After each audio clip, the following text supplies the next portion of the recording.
그래서 오늘 저는 여러분과 함께 오늘 읽은 본문 말씀을 가지고 무비보셋에게 은총을 베풀리라 라는 제목으로 말씀을 이렇게 조금 나누기를 원합니다.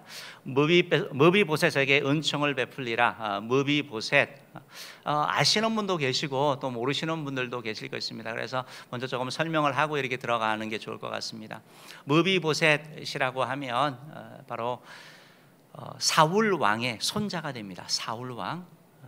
그리고 요나단, 다윗의 친한 친구 있죠. 요나단의 아들, 그 사람이 바로 무비보셋입니다. 그래서 이런 관계 가운데 이제 무비보셋이 나오는데요. 무비보셋은 두 다리를 저는 그런 두 다리를 마음껏 쓸 수 없는 그런 장애인이었고, 왕가가 패망한 그런 상황 가운데 다윗이 이런 고백을 하는 거거든요. 그래서 무비보셋에게 은총을 베풀리라 하는 이 말은 상당히 멋있는 말입니다. 정말 신앙인의 고백할 수 있는 그런 말이고, 배경을 조금이라도 안다면 정말 다윗이구나, 정말 예수님의 제자구나, 하나님의 마음을 기쁘게 하는 사람이구나, 우리가 이렇게 공감할 수밖에 없는 그런 고백이다라는 것입니다. 우리도 이 땅을 살아가면서 사실 뭐 은총을 베풀라, 은혜 갚겠다, 은혜 보답하겠다 이런 말보다 복수할 거야, 꼭 갚아줄 거야, 두고 봐, 이런 말들을 훨씬 더 많이 듣게 됩니다. 간혹 내가 그 은혜 잊지 않겠습니다 하는 그런 말 듣기도 하죠. 그리고 잊지 않고 보답하겠다라고 하지만 실질적으로 실천되어져 가는 것을 보면 그 말보다 훨씬 더 적은 것이 사실인 것을 우리가 보게 되는 것입니다. 우리가 119 대작전을 하면서 우리 자신도 이렇게 한번 돌아보기를 원하는 거죠. 그래서 우리가 다윗처럼 은총을 베풀리라 이렇게 말하는 사람이 되면 참 좋겠다 하는 그런 마음을 갖고 있습니다. 우리 마음에는 은총을 베푸는 것보다는 복수하고 싶고 갚아주고 싶고 좀 망신 주고 싶고 이런 마음이 훨씬 더 많은 거죠. 그래서 이 두 마음이 싸우는데, 바라기는 우리 은혜 모든 성도님들이 119 대작전을 통해서 다윗처럼 마음이 더 넉넉해져서 은총을 베푸는, 은혜를 보답하는 그러한 자 되기를 주임으로 축복합니다. 오늘 다윗이 한 이 고백, 무비보셋에게 은총을 베풀리라 하는 이 고백을 통해서 이제 우리가 이런 은총을 베푸는 자가 되려면 어떤 사람이 되어야 되는지 두 가지를 살펴보기를 원하는데요. 첫 번째로 이렇게 은총을 베푸려면 은총을 깨달아야 됩니다. 나에게 주어진 은총이 뭔지 깨달아야 되고, 그리고 나서 그 은총을 기억해야지 은총을 보답하게 되는 것이다 라는 것입니다. 너무너무 중요한 게 은총을 깨닫는 것입니다. 깨닫는 것. 많은 은총이 주어지는데, 은혜가 주어지는데 사람들은 당연히 여기고 무감각한 것이 사실인 것이죠. 그래서 은총을 이렇게 보답하는 자가 되어서, 은혜가 보답하는 자가 되려면 바로 그것을 알아야 되는 것, 감사하는 마음이 우리 가운데 있어야 되는 거죠. 어떤 심리학자가 좀 특이한 실험을 했는데요. 미국에서 어떤 한 시골의 그런 마을을 대상으로 해가지고 매일 100불씩, 우리나라 돈으로 하면 12만 원 해당되거든요. 그걸 매일 집집마다 다 나눠준 거예요. 처음에는 사람들이 당황한 거죠. 왜 갑자기 돈을 줘? 하면서 의구스럽게 이렇게 받아보지만, 그러나 머지않아 가지고 그 돈을 자연스럽게 받게 되는 것입니다. 그리고 동네는 한 주가 지나자 어떤 사람이 막 돈을 준다면서 소문이 다 퍼지는 거죠. 둘째 주가 되니까 사람들이 이제 그 사람이 올 때 기다려서 집 앞에 나와서 기다리고 있습니다. 돈을 받으려고. 셋째 주가 되어도 마찬가지고, 넷째 주가 되어도 사람들은 이제 뭐 그냥 당연하게, 전에는 조금 고마워하는 마음이 있었는데 이제 마치 세금을 받는 것처럼, 빚을 받는 것처럼 그런 태도로 이제 받는 거죠. 다섯째 주가 되었습니다. 이 사람이 지나가면서 돈을 주지 않았습니다. 어떤 일이 일어났을까요? 사람들이 소리치고 난리 난 거죠. 왜 돈을 안 주냐고. 이걸 실험을 해보면서 이게 우리 인간이라는 거예요. 원래 전혀 해줄 필요가 없는 거잖아요. 그런데 감사해야 되는데 그것이 계속되어지면 감사가 아니고, 그것이 만약에 없어질 때는 불평 원망하게 되는 거. 여러분, 감사, 은혜에 보답하고 은총을 베푸는 자가 되려면 이 깨닫는 자가 되어야 되는데, 무슨 깨달으면 이런 은총이 나에게 준 거에 대해서 감사하게 되는 거, 감사의 마음이 있어야 되는 거, 이게 너무 중요하다라는 것입니다. 사실 오늘 제가 말씀드린 것처럼 이 본문의 배경을 안다면 다윗이 무비보셋에게 은총을 베풀리라고 한 그렇게 말할 수 있는 그런 배경을 안다면 그는 정말 더 위대한 믿음의 사람이라고 우리가 고백할 수밖에 없는 것입니다. 우리가 아는 것처럼 이 본문의 이런 배경, 사울 왕이 이스라엘의 왕이었고 다윗은 그의 장군이었습니다. 그리고 그의 장군이었고 또 그는 한편에서는 다윗이 열심히 잘했기 때문에 사울 왕의 사위가 되기도 했죠. 그리고 사울 왕에게는 요나단이라는 첫 번째 아들이 있었는데, 이 요나단과 이 다윗은 아주 친한 그런 절친의 그런 관계였습니다. 이렇게 왕궁에서 함께 이렇게 살아가는데 어느 날 이제 사울 왕이 이 다윗을 미워하기 시작하는 거예요. 왜 미워하나? 자꾸 소문이 납니다. 사람들이 노래를 만들어서 부르고 소문이 나는데 무슨 노래냐면 다윗은 만만이고 사울은 천천이다, 이런 말입니다. 사울은 천천이고 다윗은 만만이다, 이런 말이 막 돌아다니는 게, 이게 무슨 말이냐면 사울이 죽인 사람은 수천 명인데, 왕인 사울이 죽인 사람은 수천 명인데 장군인 다윗이 죽인 사람은 수만 명이다. 다윗이 더 많이 했다, 이런 말이 좀 있는 거죠. 이 말을 들으니까 질투가 나고 화가 나서 견디지를 못하는 겁니다. 그래서 누구보다 아끼고 사랑했던 그 다윗을 사울이 죽이려고 하는 것입니다. 사울이 다윗을 죽이겠다고 하니까 뭐 직접 창을 던지기도 하고 뭐 그렇게 하는데 하나님의 은혜로 다 피하게 되죠. 그러니까 결국 도망자 신세가 되는 것입니다. 그래서 궁에 거할 수도 없고 집에 거할 수도 없고, 그래서 들로 산으로 막 돌아다니면서 피난 이런 삶을 살게 되는 거죠. 이런 상황 가운데 있었을 때 다윗에게는 요나단이라는 이런 사울의 아들 친구가 있었습니다. 그 요나단이 그 상황을 보면서 그 위기 상황, 아버지는 죽이려고 하는데 어떻게든지 지켜주고 보호해주고 피할 길을 내는데 도움을 주는 사람이 바로 요나단이었던 거죠.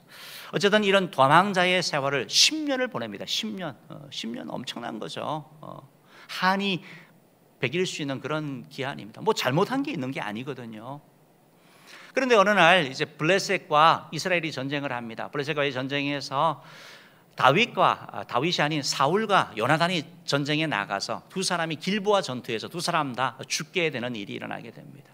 두 사람이 갑자기 죽으니까 나라가 난리가 난 거죠. 왜냐하면 왕이 죽었고 왕위 계성의 1순위였던 요나단이 죽었기 때문에 나라가 혼란 가운데 빠지는데, 유다 지파에서 사람들이 헤브론이라는 지역에 다윗을 왕으로 세우면서 그를 한 왕으로 세우게 되고, 그 나머지 지파 사람들은 사울의 다른 아들이었던 이스보셋이라는 아들이 또 있습니다. 그래서 이스보셋을 가지고 왕을 세웁니다. 그래서 두 나라가 이렇게 좀 대립하게 되는 양상을 보이게 되는 것이죠.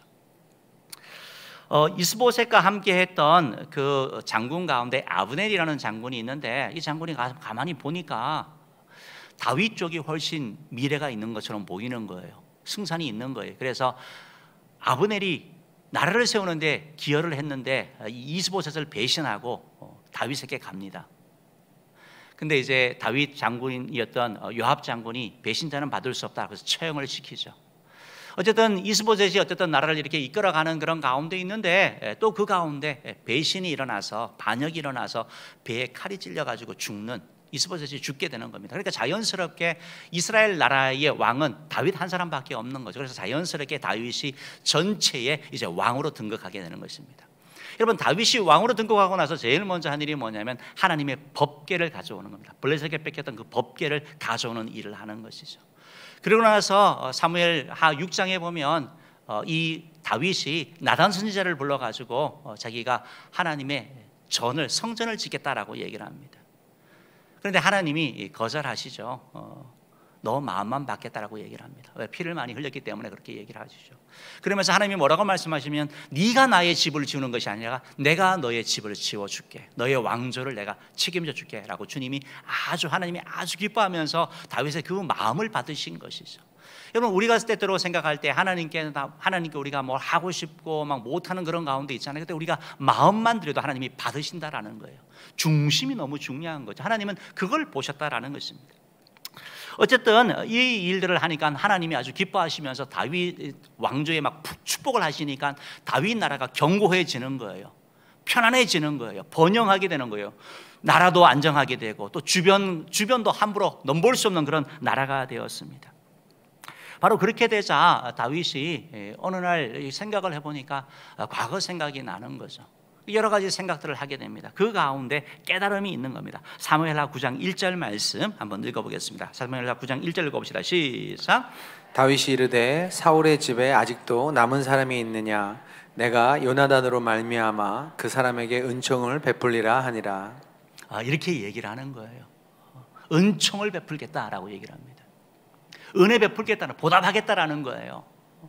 생각해 보니까 그런 거거든요. 은혜를 자기가 누렸다라고 고백하는 거죠. 여러분, 은총이라는 단어, 여기 은총이라는 단어를 우리가 이렇게 하나님의 은총을 얘기할 때 헤세드라는 그런 단어를 쓰거든요.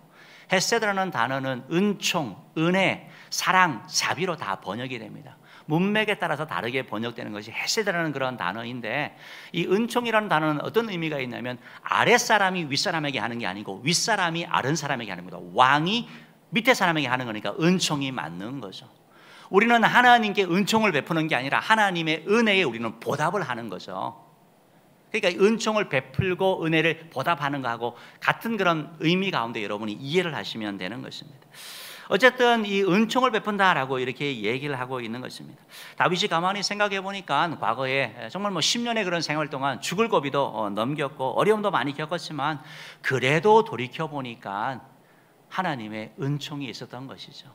자기를 도와줬던 사람이 있었던 것입니다. 내 능력, 내 공로만으로 말미암아 이 일을 이룬 것이 아니라 누군가의 도움이 있었다는 것을 깨달으면서 그가 은총을 베풀리라라고 이렇게 고백을 하게 되는 것입니다. 여러분, 깨닫는 것이 너무 중요합니다. 깨닫는 것이 중요해요. 은총을 베푸는 자가 되려면 깨달아야 되는데요, 다윗이 깨달은 하나님의 은총이 무엇입니까? 자기가 목자로서 들에서 양들을 칠 때 하나님이 그에게 은총을 베풀어 주셨거든요. 사자나 곰이 올 때 두려워하고 도망가지 아니하고 나설 수 있는 용기를 주셨고, 그의 지팡이와 막대기를 통해서 양들을 보호하게 하셨고, 물매들을 통해서 짐승을 쫓게 하셨고 정확하게 막게 하셨거든요. 이걸 돌이켜보니까 내 실력이 아니고 하나님이 하셨다라는 걸 고백하게 되는 거죠. 하나님의 은혜가 있다는 것을 돌이키면서 감사하게 되는 거예요. 왕이 되어서 이렇게 쭉 생각을 해봅니다. 내가 어떻게 이스라엘의 왕이 될 수 있었지? 나 같은 자가 어떻게 기름 부음을 받았을까? 우리 집에서 나는 막내였고 우리 형들이 나보다 훨씬 잘생기고 더 잘하는 것도 많았는데 내가 어떻게 그렇게 기름 부음을 받을 수 있을까? 이스라엘 전역에 나보다 빼어난 사람이 얼마나 많은데 내가 무슨 시험을 본다든지 무슨 테스트를 통과한 것도 아닌데 하나님이 나를 이스라엘의 왕으로 기름 부음을 주셨지. 이게 하나님의 은혜, 은총 깨닫는 거죠.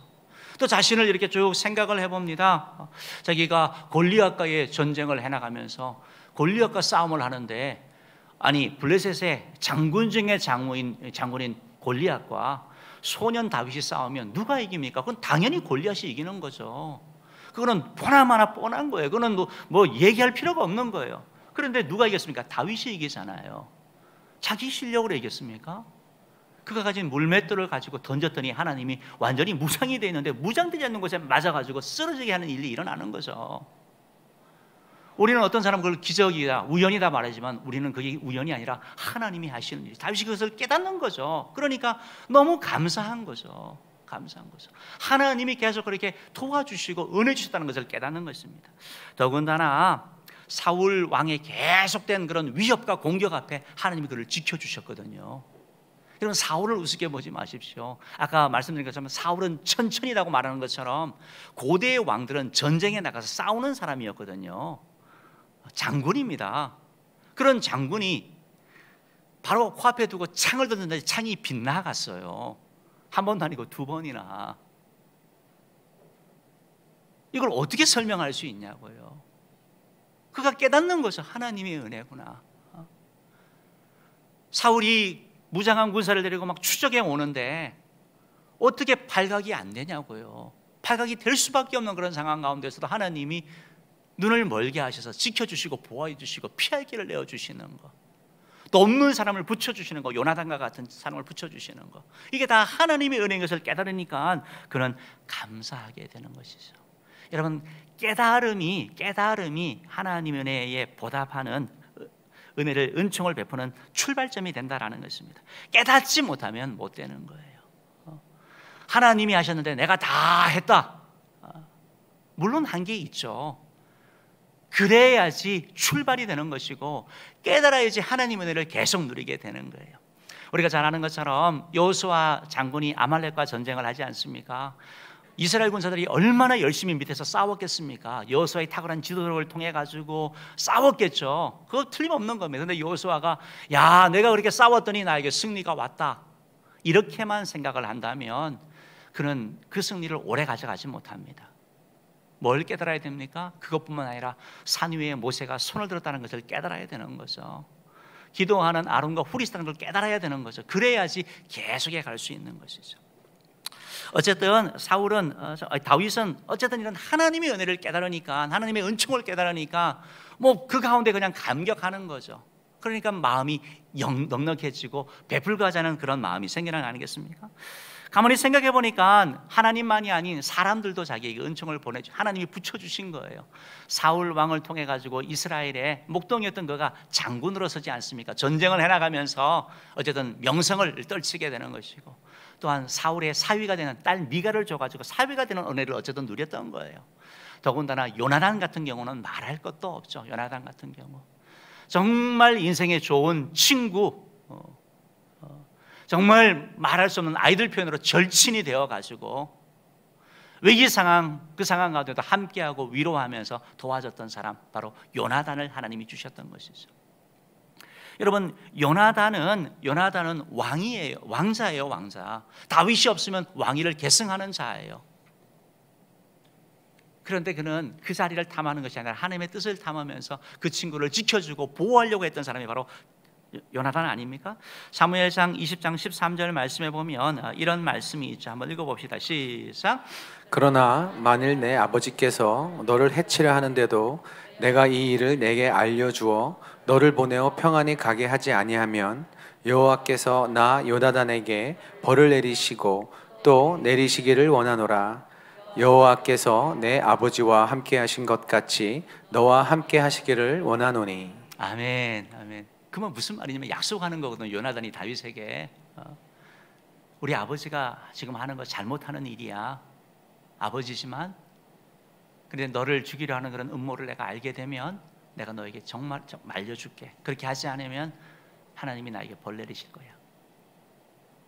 철저하게 이렇게 보호하는 거죠. 여러분, 요나단이 사실은 있었기 때문에 다윗의 목숨을 유지한 것도 있고, 다윗에게는 요나단이라는 친구가 있었기 때문에 말할 수 없는 그런 위로가 되고 힘이 되었던 거예요. 어떤 심리학자가 이런 조사를 했습니다. 약 210명의 우리 아이들을 가지고 조사를 했는데, 힘들고 어려운 그런 곤란한 형편 가운데 있는 아이들, 정말 고통 가운데 있는 아이들, 어떻게 보면 다윗과 비슷한 그런 시련 가운데 있는 아이들을 조사를 한 거예요. 그 아이들이 어떻게 성장하느냐 계속 관찰을 한 거죠. 관찰을 해서 이렇게 보니까 대부분의 아이들은 역시 생각한 대로 학교에 적응하지 못하고 사회 부적응자가 되고 여러 가지 사건 사고의 범죄자의 그 가운데, 사건 가운데 있는 겁니다. 그런데 210명 가운데 똑같은 환경인데 57명의 아이들은 아주 모범적인 삶을 살고 있는 거예요. 그래서 이 57명을 심층 면접을 합니다. 도대체 왜 그럴까? 똑같은 환경인데 뭐가 다를까? 살펴봤더니 뭐가 있었냐면 이들에게는 함께하는 사람이 있었다라는 거예요. 이들의 마음을 위로해주고 이들의 아픔을 들어주고 이들과 함께하는 사람. 나 혼자야. 여러분, 그것만큼 괴로운 일이 어디 있습니까? 근데 혼자가 아니라 함께한다. 그런 사람이 있었기 때문에 이들이 어려움을 헤쳐나왔다는 거거든요. 다윗도 자기 인생을 살펴보니까 만약에 요나단이 없었더라면 무너졌을 거예요. 요나단은 좋은 친구가 있었기 때문에 그는 버텨나가고 해결해 나갈 수 있다는 것이죠. 그러니까 가만히 생각하니까 너무 고마운 거죠. 너무 고마운 거죠. 그래서 사랑하는 성도 여러분, 우리가 은총을 베푸는 자가 되려면 은총을 깨닫는 게 이게 너무 또 중요하고, 깨달은 것에 그치는 것이 아니라 여러분 기억을 잘 하셔야 돼요. 우리가 은총을 받을 때가 있고 은총을 베풀 때가 있습니다. 은혜를 받을 때가 있고 또 하나님이 복을 주셔가지고 우리가 그것을 보답할 수 있는 그런 기회가 오는 거예요. 그걸 잊어먹고 있으면, 망각하고 있으면 안 되는 거죠. 하나님께서 시편 103편 2절 말씀을 통해서 우리에게 이렇게 말씀하시죠. 한번 읽어봅시다. 시작. 내 영혼아 여호와를 송축하며 그의 모든 은택을 잊지 말라. 하나님의 은혜를 잊지 말라. 깨달은 다음에 잊지 말라고 하거든요. 여러분, 깨달은 다음에 잊지 않아야죠. 부모님도 마찬가지잖아요. 우리에게 제일 큰 은혜 베푸신 사람이 우리 부모님 아닙니까? 우리를 이 땅 가운데 있게 했고, 지금 모습은 모르지만 어려운 시절 똥기저귀 갈고 잠 못 자고 우리를 양육하시고 사랑을 베푸신 분들이잖아요. 그분들의 희생과 헌신이 있었는데 부모님들이 그렇게 말씀하시는 거 들어보셨죠? 자기가 다 큰 줄 안다고, 자기 혼자 다 한 줄 안다고 섭섭함에 표현되어 있는 거죠. 은혜를 아는 거죠. 은혜를 아는 거. 은혜를 알아야 되는 거죠. 우리 삶 가운데 우리 부모님, 그리고 요나단과 같은 주변 사람들, 그런 사람들이 힘들 때 있었죠. 친구가 있기도 했고, 셀리더 인턴들이 내 손을 잡아주기도 했고, 우리 장로님 권사님들이 함께하기도 했고, 내가 정말 힘들 때 목회자가 그 일을 하기도 했고, 교사가 하기도 했고, 성도님이 그 일을 하기도 했거든요. 근데 어느 순간 잊어버리는 거예요. 잊어버린 거죠. 그때는 너무 감사하고 고마웠는데 잊어버린 거죠. 더군다나 하나님의 은총, 하나님의 일반 은총, 또 특별 은총은 아는데 일반 은총이 뭐냐면 모든 사람에게 주어지는 은총이거든요. 여러분, 우리가 숨 쉴 수 있는 거, 여러분 공기 숨 쉬는데요, 돈 주고 산다고 한번 생각해 보십시오. 어떻게 살 수 있겠어요? 병원에 아파서 들어가서 산소호흡기를 끼면 그 산소통이 다 돈이에요. 우리가 엄청난 혜택을 누리고 있다는 걸 알게 되는 거예요. 생존과 관련된 하나님의 은혜는 다 공짜예요. 공짜. 병원에 들어가기 전까지는 모르는 거예요. 아파 보면 아는 거예요. 아, 건강한 것도 정말 감사하는 것이구나. 깨달으면 감사하는 것이죠. 특별 은총은 구원받는 거 말하는 겁니다. 십자가를 통하여 나 같은 죄인을 구원하여 주시는 거, 그리고 나에게 용서해 주시고 은혜 베풀어 주시는 거, 그걸 우리가 깨달았는데 그 다음 뭐 하냐면 잊지 말라는 거예요. 잊지 말라. 그래서 시편 103편 3절부터 5절까지 말씀 한번 읽어보면 이렇게 말씀합니다. 우리에게 주신 은총이 뭔지 읽어봅시다. 시작. 그가 내 모든 죄악을 사하시며 내 모든 병을 고치시며 내 생명을 파멸해서 속량하시고 인자와 긍휼로 관을 씌우시며 좋은 것으로 내 소원을 만족하게 하사 내 청춘을 독수리같이 새롭게 하시는도다. 아멘. 죄를 사하여 주시고 용서하여 주시고 좋은 것으로 우리 손을 만족해 하시고, 하나님의 은혜가 시편 103편 3절 4절 5절 그거 잊지 말라고 얘기하는 거거든요. 그건 시편 시인의 고백이고 저와 여러분에게도 각자 해주신 은혜가 있는 거죠. 그것을 잊지 않을 때 우리가 은총을 베푸는 자가 되는 것입니다. 사랑하는 성도 여러분, 우리 은혜 모든 성도님들이 우리가 받은 은총을 깨닫고 그 은총을 기억함으로 말미암아 은총을 베푸는 자 되기를 주의 이름으로 축복합니다. 두 번째로 우리가 은총을 베푸는 자가 되려면 장애물을 뛰어넘어야 된다라는 거예요. 은총을 베푸려고 하는데 어려움이 있습니다. 뭘 하려고 하면 주변 사람들이 뭐라고 말하기도 하고 물리적으로 그것을 하는데 어려움이 있을 수도 있다라는 거예요. 다윗도 내가 은총을 베풀리라 라고 했는데 막상 실천하는 데 있어서는 어려움이 있다는 걸 우리가 찾아볼 수 있다라는 것입니다. 우리 다윗이 이렇게 은총을 베푼다라고 얘기를 하는 것이죠. 그래서 다윗이 이제 자기 신하들에게 사울의 자손 중에 살아남은 자가 없느냐 이렇게 알아보라고 얘기를 합니다. 신하들이 알아보더니 시바라는 그러한 사람이 있다라고 보고를 하게 되는 것입니다. 시바가 왔을 때 다윗이 또 묻습니다. 네가 사울의 종 시바가 맞느냐? 맞다라고 얘기합니다. 그러면 내가 너에게 질문하는데 사울 집안 후손 가운데 살아남은 자가 있느냐? 질문을 할 때 한 사람이 있습니다. 한 사람이 있는데 그 사람은 무비보셋이고 그는 다리를 저는 자입니다. 이렇게 얘기를 합니다. 우리 사무엘하 9장 2절 3절 말씀 한번 읽어보겠습니다. 시작. 사울의 집에는 종 한 사람이 있으니 그의 이름은 시바라. 그를 다윗의 앞으로 부르매 왕이 그에게 말하되 내가 시바냐 하니 이르되 당신의 종이니이다 하니라. 왕이 이르되 사울의 집에 아직도 남은 사람이 없느냐? 내가 그 사람에게 하나님의 은총을 베풀고자 하노라 하니 시바가 왕께 아뢰되 요나단의 아들 하나가 있는데 다리 저는 자이니이다 하니라. 사랑하는 성도 여러분, 다윗의 추진력 엄청나죠. 하나님이 말씀으로 이렇게 감동을 주실 때 너무 많이 주저하고 너무 많이 고만하면 실천을 못하는 거예요. 다윗은 바로 보내가지고 이 일들을 합니다. 머리에는 있는데 마음은 있다고 하는데 표현되지 않는데 다윗은 바로바로 이렇게 실천하고 가는 걸 보게 되는 겁니다. 신앙생활을 하면서도 그렇고 이 땅을 살면서도 그렇고 우리가 생각날 때 바로 해야 될 것이 뭡니까? 감사하는 거, 회개하는 거, 사과하는 거, 이런 거는 생각날 때 바로바로 해야 되는 거예요. 그래야지 짐이 안 되고 그래야지 하나님의 역사하심이 있는 겁니다. 다윗이 어쨌든 이 일을 한 거예요. 그런데 이제 이 지금 시바 같은 경우도 조심스럽게 얘기하는 거거든요. 요나단의 아들이 하나가 있는데 다리를 저는 자입니다. 이 말이 무슨 말이냐면 위협이 되지 않습니다, 이 말이에요. 복합적인 그런 의미가 담겨져 있습니다. 왜? 지금 왕이 되었으니까. 고대에서는 왕이 되면 다 없애잖아요. 몰살하잖아요. 왕족의 씨를 다 몰살을 해야지 안정하게 갈 수 있는 거 아닙니까? 하는 얘기가 뭐냐면 무리부봇셋이 있는 그런 다리를 절기 때문에 왕이 될 수 없습니다. 고대 왕은 가서 전쟁을 해야 되기 때문에 다리를 저는 자, 양다리를 다 절기 때문에 그는 왕이 될 수 없는, 위협이 되지 않습니다. 이렇게 말하는 것이죠. 다윗이 그러자 그 얘기를 듣고 지금 어디 살고 있느냐 이렇게 묻습니다. 그러자 로드발이라는 곳에 살고 있는데 마갈의 집에 숨어 있습니다라고 얘기를 할 때 사람을 보내서 그를 데려오는 일이 4절 5절입니다. 4절 5절 한번 읽어봅시다. 시작. 그가 에브라임 산지와 살리사 땅으로 두루 다녀 보았으나 찾지 못하고 사알림 땅으로 두루 다녀 보았으나 그곳에는 없었고 베냐민 사람의 땅으로 두루 다녀 보았으나 찾지 못하니라. 그들이 숲 땅에 이른 때에 사울이 함께 가던 사환에게 이르되 돌아가자. 내 아버지께서 암나기 생각은 고사하고 우리를 위하여 걱정하실까 두려워하노라 하니. 네, 성경 구절이 이제 잘못됐는데 사무엘하 9장 4절 5절입니다. 사무엘하 9장 4절 5절이거든요. 제가 읽어드릴게요. 왕이 그에게 말하되 그가 어디 있느냐 하니 시바가 왕께 아뢰되 로드발 암미엘의 아들 마길의 집에 있나이다 하니라.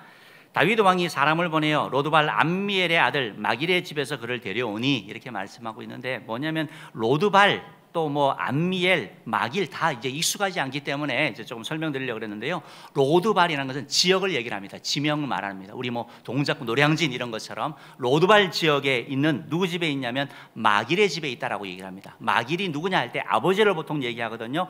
얌미엘의 아들 마길, 그 집에 숨어 있다라고 얘기를 합니다. 그래서 그들을 데려오라고 얘기를 해서 데려왔습니다. 데려왔습니다. 뭐가 어려움입니까? 요단 건너랍니다. 로드발이라는 지역이 근처가 아니라 요단을 건너가야 된다라는 거예요. 물리적으로 좀 먼 거리거든요.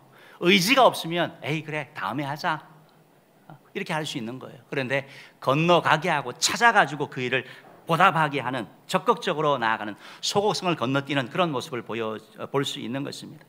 사무엘하 6장 말씀을 한번 읽어봅시다. 사무엘하 6장 말씀입니다. 이제 무비보셋이 왔습니다. 6절 읽어봅시다. 시작. 사울의 손자 요나단의 아들 무비보셋이 다윗에게 나아가 그 앞에 엎드려 절하매 다윗이 이르되 무비보셋이여 하니 그가 이르기를 보소서 당신의 종이니이다. 이제 왔어요. 무비보셋이 왔어요. 지금 데려오는 그런 과정들이 있잖아요. 무슨 어려움이 있을까요? 사울의 손자 요나단을 데려온다 할 때 왕궁에서 다윗에게 이런저런 건의를 했겠죠. 왜냐하면 그 아들이 불행의 씨앗이 될 수가 있습니다. 그는 사울의 손자이기 때문입니다. 무비보셋은 언제든지 반역을 일으킬 수 있습니다. 왕을 반역하는 사람들이 새로 나서 그를 중심으로 해가지고 언제든지 문제를 일으킬 수 있습니다라고 얘기를 했을 거죠. 그리고 또한 무비보셋의 입장에서도 원래 내가 저기에 가야 되는데 생각할 수 있는 거잖아요. 또한 무비보셋이 다리를 절었다고 하는데 다리를 절게 된 그런 과정이 블레셋과의 전쟁 때문에 그런 거거든요. 그 전쟁 가운데 들어왔을 때 유모가 그를 데려가다 이런 일이 있는데 요거 구절을 한번 읽어봅시다. 사무엘하 4장 4절 말씀 시간이 좀 됐지만 읽어봅시다. 시작. 사울의 아들 요나단에게 다리 저는 아들 하나가 있었으니 이름은 무비보셋이라. 전에 사울과 요나단이 죽은 소식이 이스라엘에서 올 때에 그의 나이가 5살이었는데 그 유모가 안고 도망할 때 급히 도망하다가 아이가 떨어져 절게 되었더라. 이 말씀을 이렇게 보니까 이 무비보셋은 원래 장애인으로 태어난 게 아니고요. 아버지, 할아버지가 죽었을 때 위급 상황이잖아요. 급히 챙겨서 나가면서 어느 정도 심하게 다쳤는지 급히 도망가다가 떨어져가지고 다리를 절게 되었다고 얘기를 하고 있거든요.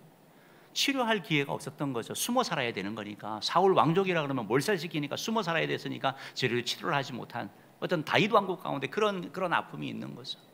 또한 그에게는 아들이 또 있습니다. 그러니까 신하들 입장에서는 안 됩니다 라고 얘기를 했을 거예요.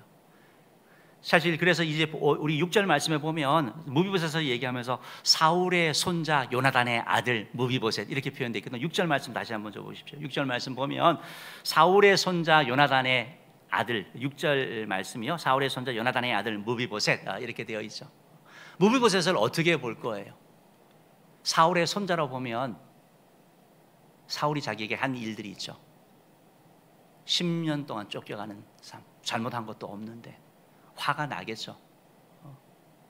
일을 갈 수도 있는 거죠. 복수하고 싶은 마음이 생길 수 있는 거죠. 요나단의 아들이라고 한다면 은혜를 입었잖아요. 은혜를 갚아야죠. 어떻게 봐야 할까요? 다윗은 여기에서 어두운 부분을 본 게 아니고 아픈 부분을 본 게 아니고 은혜 받은 걸 본 거예요. 그래서 그에게 요나단의 아들이라고 말하는 겁니다. 7절 말씀 한번 봅시다. 7절 봅시다. 시작. 다윗이 그에게 이르되 무서워하지 말라. 내가 반드시 내 아버지 요나단으로 말미암아 내게 은총을 베풀리라. 요나단으로 말미암아 너무 멋있는 표현이죠. 밝은 부분을 보면 좋아요. 똑같은 세상이지만 어두운 부분만 보는 사람이 있고 아픔만 보는 사람이 있고 하나님의 은총, 은혜, 밝은 부분을 보는 사람이 있거든요. 다윗은 그렇게 선택한 거예요. 본인이 선택한 거죠. 이게 바로 신앙의 저력인 거죠. 우리가 영적으로 성숙한 사람이 된다고 할 때 똑같은 상황 가운데서 하나님이 기뻐하는 것을 선택하는 거죠. 믿음으로 선택하는 거죠. 선택 가운데서 다윗이 그 일을 선택하고 나아갔다라는 것입니다. 무비보셋을 사울의 손자인 원수로 생각한 것이 아니고 바로 요나단의 아들, 은혜 입은 자의 아들로 바라보고 나아간 것이죠. 어떻게 보느냐에 따라서 우리의 삶도 달라지는 거고 우리의 행동이 달라지는 것입니다. 이런 상황 가운데서 다윗이 이렇게 결정하고 나갑니다. 그러면서 전혀 아까워하지 아니하고 그에게 은총을 베푸는 내용이 7절에 기록되어 있는데요. 한 번 더 봅시다. 7절 봅니다. 시작. 다윗이 그에게 이르되 무서워하지 말라. 내가 반드시 내 아버지 요나단으로 말미암아 내게 은총을 베풀리라. 내가 내 할아버지 사울의 모든 밭을 다 내게 도로 주겠고 또 너는 항상 내 상에서 떡을 먹을지니라 하니. 이렇게 표현되어 있는데요. 두 가지 해주죠. 첫 번째는 할아버지 사울의 모든 밭을 다 내게 돌려주겠다. 이제 숨어 살지 않아도 된다라는 거잖아요. 그리고 잃어버렸던 거 다 재산을 회복해 준다고 말씀하는 거죠. 두 번째는 뭡니까? 항상 내 상에서 왕궁에서 왕자처럼 떡을 먹으면서 왕자로 살아라 라고 이렇게 무비보셋에게 특별히 은총을 베푸는 걸 보게 되는 겁니다. 여러분 이 말씀을 이렇게 보면서 그랬나 보다 생각하지만 사실은 다윗은 이렇게까지 할 필요는 없는 거거든요. 그냥 먹는 것만 제공해줘도 감사한 거잖아요. 그런데 사울의 모든 것들을 회복하여 주는 이런 은혜, 넉넉함, 풍성함이죠. 그리고 말씀드린 것처럼 무비보셋은 다리를 접니다. 그렇기 때문에 왕 앞에 장인은 갈 수가 없었어요. 옛날에는요. 그럼에도 불구하고 왕자들과 함께 그 상에서 먹는 이런 축복을 누리는 거죠. 이걸 통해서 사실은 하나님이 우리에게 베푸는 은혜를 말씀하고 있는 거거든요. 자격 없는 우리를 향해서 풍성하게 채워주시는 그 하나님, 자격 없는 우리에게 하나님의 잔치 가운데 참여하게 하시는 이런 은혜, 이것이 바로 이 마음 가운데 담겨져 있다는 것입니다. 어쨌든 다윗이 이렇게 넉넉하게 풍성함으로 그를 섬겼습니다. 그랬더니 무비보셋이 감격합니다. 8절 말씀 한번 읽어볼까요? 시작. 그가 저야로 이르되 이 종이 무엇이기에 왕께서 죽은 개 같은 나를 돌아보시나이까 하니라. 고백하는 거죠. 죽은 개 같은, 어떻게 보면 아무 무가치한 나 같은 자에게 이렇게 은혜를 베풉니까? 은총을 베풉니까? 감사합니다. 이런 고백을 하는 거거든요. 너무나 아름다운 그런 고백인 것이죠. 은혜를 주고받으면서 하는 고백이죠. 그런데 혹자는 이걸 보면서 이렇게 해석하는 사람들도 있더라고요. 뭐라고 해석하냐면 무비보셋이 반란을 일으킬까 봐 다윗이 그를 붙잡아 뒀다, 이렇게 해석을 하는 거예요. 그래서 우리가 해석을 참 잘해야 돼요. 해석을 잘해야 돼요. 이상하게 해석한 사람은 다윗과 요나단의 우정을 갖고 동성애다 이렇게 얘기하는 거 여러분 들어보셨어요? 보이는 게 다 그런 것만 보이는 거예요. 정치적으로 해석을 하는 거예요. 그런데 우리가 성경을 봤지만 다윗은 순수한 마음으로 하거든요. 어떻게 알 수 있어요? 3절 말씀 한번 보자고요. 3절 말씀. 3절 읽어봅시다. 시작. 왕이 이르되 사울의 집에 아직도 남은 사람이 없느냐? 내가 그 사람에게 하나님의 은총을 베풀고자 하노라. 하나님의 은총을 베푼다. 내가 하는데 하나님의 은총을 베푼다라고 고백을 하는 거거든요. 사실 다윗이 이렇게 한 거 요나단 때문도 있었지만 누구 때문이에요? 하나님 때문에 하는 거죠. 하나님의 은혜를 가장 크게 누렸기 때문에 그 은혜 때문에 이 일을 감당하고 나아간다라고 선포한다라는 것입니다. 사랑하는 우리 연예의 성도 여러분, 우리도 하나님께서 이런 마음에 감동을 주시고 또 어떤 그걸 하게 할 때 내려오는데 그런 시간이 걸리고 또 어려움도 있습니다. 장애물이 있습니다. 그걸 뛰어넘는 자 되기를 바랍니다. 그렇지 않으면 나중에 후회한 일만 생기는 거예요. 그때 그렇게 했어야 되는데 그런 아쉬움만 남는다라는 것입니다. 말씀을 마치겠습니다. 우리가 은총을 베푸는 자가 되려면 받은 은총을 깨닫고 기억해야 되고, 아울러서 어려움이 있어도 성령님이 감동 주실 때 실천하고 나가면 하나님이 항상 일하시는 거예요.